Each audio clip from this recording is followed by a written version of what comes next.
Dobré odpoledne. Připravila jsem si pro vás návod na použití WC. Ano, ano.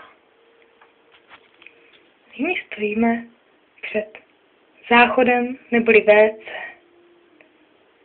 Tady jsou záchodové prostředky.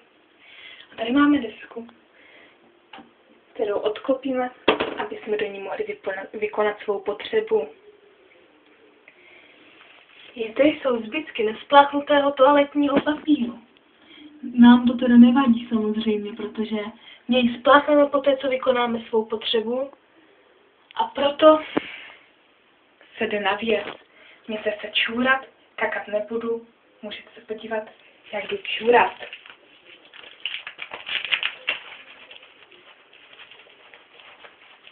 Nejde to. Už to jde. Chvilka strpení, prosím. Nedívat.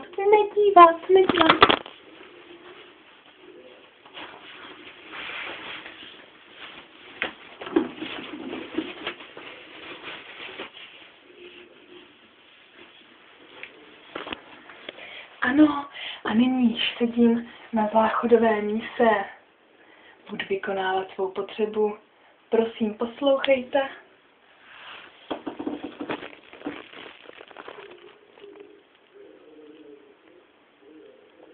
Chvilka strpení.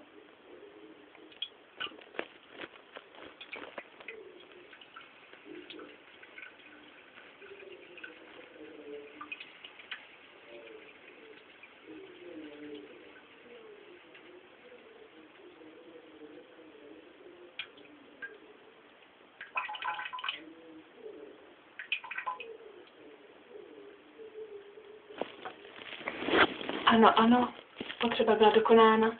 Zkusím vyloudit malou srajdu. Poslouchejte.